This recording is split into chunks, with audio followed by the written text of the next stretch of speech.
It is with great sadness that I announce that I will resign as Australia's Minister for Foreign Affairs. We need a leadership ballot in order to settle this question once and for all.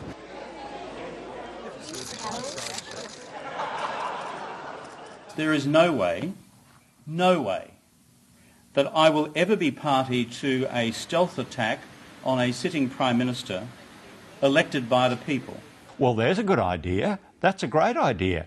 The fact that Kevin's been openly campaigning for the leadership has been the worst kept secret in Canberra. Now, Kevin talks about stealth. I mean, this has been a covert operation, and he's up there operating the drone 24 hours a day because he never sleeps. I must now return to Australia. Aircraft await. He will have the cameras waiting for him to get on the plane. Then they'll be waiting for him off the plane.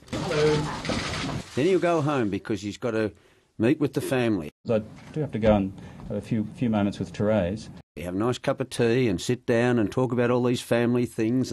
I want to have a cup of tea with Therese. And then, ice over, maybe shake the short sauce bottle. What did Simon Crean say?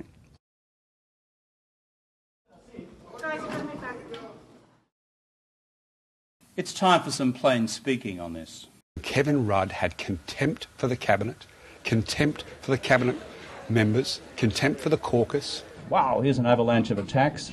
The chaos, the undermining, the temperament. Kevin Rudd, as Prime Minister, always had very difficult and very chaotic work patterns. It must be amazing inside the Rudd household at the moment. Thanks for giving us a little bit of an insight. It's a bit chaotic.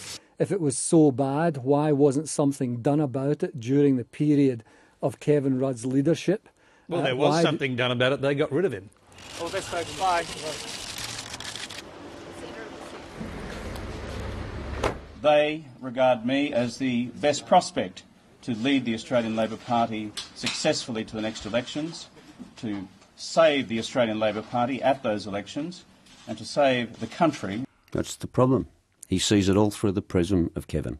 We need to get out of this idea that Kevin is a messiah. In recent days, Minister Crean and a number of other faceless men have publicly attacked my integrity.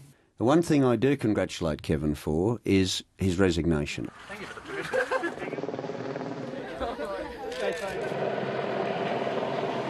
There is one overriding question for my caucus colleagues, and that is, who is best placed to defeat Tony Abbott at the next election? Julia Gillard is. Kevin Rudd is best placed to take on Tony Abbott. I don't think we have a realistic prospect of being re-elected under Julia Gillard. I believe I can lead Labor to that victory, provided that the Labor Party unites. Tony Abbott, this is like a late Christmas present for you. Have you started choosing the colour of the curtains in the lodge?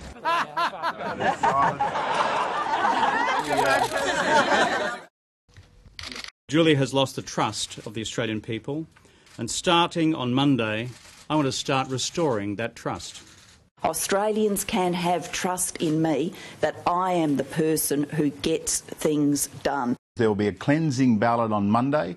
We need to lance a boil. The War of the Roses had to end sooner or later, and this has to end sooner or later. But do you know how many people actually died in the Wars of the Roses? How many leaders had their heads cut off? How many were savaged? How many were murdered? How much bloodshed there was? This isn't Celebrity Big Brother. It is about working out who can lead the nation. What happens in that competition is the people get to decide, nobody else. What are you hearing from your key supporters?